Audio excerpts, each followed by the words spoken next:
A few months back, when I released a video hinting at some of the foreign interests backing Tommy Robinson, I was immediately attacked by Tommy's supporters for daring to criticize their god. These so-called tolerant conservative NPCs and boomers unsubscribed from my channel by the masses, called me everything from a jealous conspiracy theorist to a Russian paid troll, and accused me of criticizing Tommy solely for gaining attention.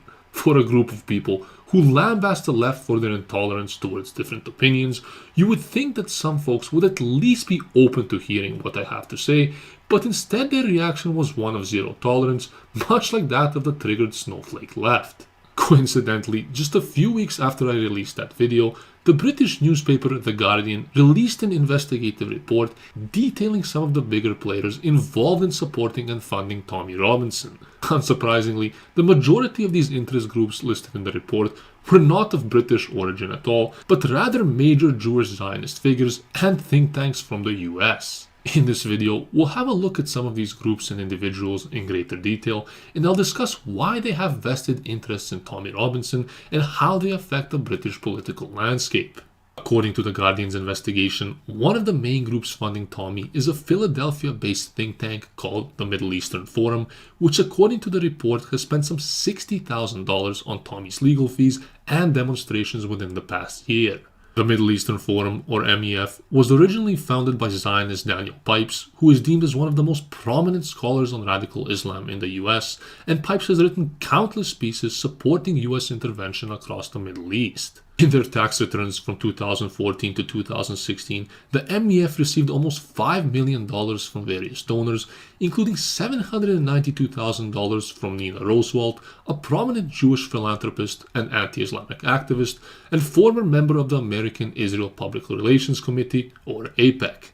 Another one of Tommy's big Jewish sugar daddies is US tech billionaire Robert Shillman, who helped finance a fellowship that helped pay for Tommy to be employed by Canada's Jewish-run rebel media. In the past, Shillman has donated large sums of money to various Israeli interest groups, including the Friends of the Israel Defense Forces and Camera, an Israeli media monitoring group devoted to promoting quote-unquote accurate and balanced coverage of Israel and the Middle East. If someone searches the Gaza flotilla, we want to be there. We want to be the guys who influence what is written there, how it's written, and to ensure that it's balanced and Zionist in nature. A small Australian group called the Australian Liberty Alliance also says that it helped out Tommy, but did not disclose the amount of money they donated.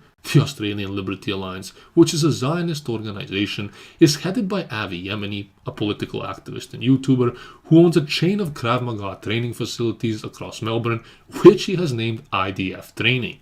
Avi, who has worked closely with Tommy, is a well-known Islamic provocateur and Zionist who previously served in the Israeli Defense Forces, despite identifying as a die-hard Australian patriot. If you're asking for now, in this moment, if Australia and Israel went to war, who would I fight for?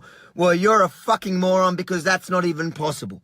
Australia and Israel would not go to war now because we are closest friends. The Gatestone Institute, whose president also happens to be the aforementioned Nina Roosevelt, has also published a succession of articles supporting Tommy's cause and has received more than $2 million in donations from private donors in the last few years. Another prominent California-based think tank called the David Horowitz Freedom Center, or DHFC, lobbied for Tommy to address US politicians on a US speaking tour, which stood to make him some £1 million.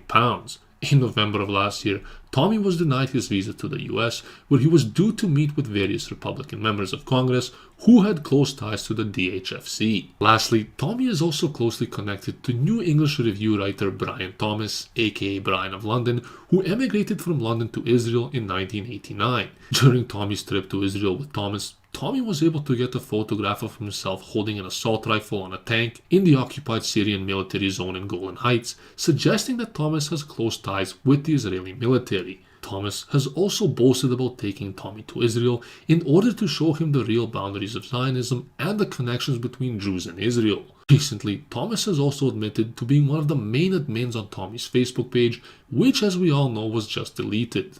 They've also deleted anybody who was an admin or even an editor on his page, and that took out my Brian John Thomas account. For those of you that are still wondering why all these prominent Jewish groups are backing an everyday working class British guy like Tommy, the answer is actually very simple. Firstly, by using an average white British man, the rich Zionists and neocons behind Tommy are able to stir the pot with Muslims in Britain through provocation, sensationalism, and demonization in order to make them behave and look worse than they actually are. Essentially, the Zionists and warhawks want young British people to hate Muslims with a passion so that they can go off to fight Israel's wars for oil and regional hegemony, and using an average Joe like Tommy makes for a perfect go to lead the herd. With this being said, I'm not denying that Islam and radical Islam are a threat to Europe, but the reality is that Muslim migration into Europe is a direct result of the wars in the Middle East, which are displacing millions of people across Europe and the West. Realistically, people like Tommy want to keep you focused on the symptom, which are the Islamic extremists that he exposes, instead of the disease, which are the wars for Israel that bring these extremists to Europe.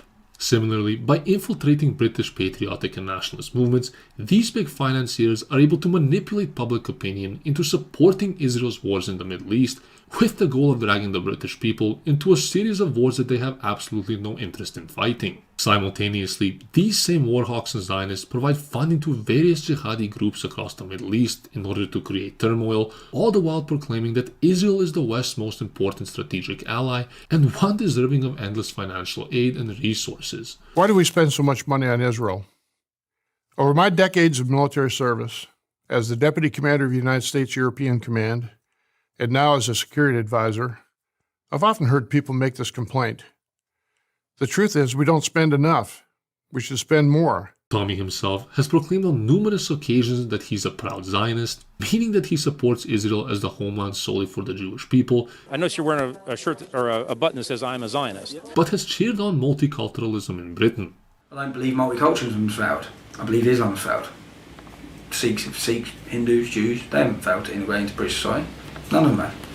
It's only Islam. For one reason or another, this proud British patriot wants an ethno-state in Israel, but a diverse multicultural melting pot in his home country. Although the groups and individuals covered in this video are just the tip of an iceberg that is slowly starting to be exposed as Tommy and his financiers fabricate more scandals, the truth is that Tommy Robinson's masters do not have the British people's best interests at heart. By having Tommy as their agent provocateur and puppet, these powerful individuals are sensationalizing and demonizing Islam in an effort to divert us from their Zionist agenda, which is largely responsible for bringing radical Islam into Europe in the first place. Through their infiltration and control of right-wing movements and their funding of so-called patriots such as Tommy, these individuals and groups have essentially hijacked patriotism to ensure that it serves their interests at the expense and livelihood of the British people.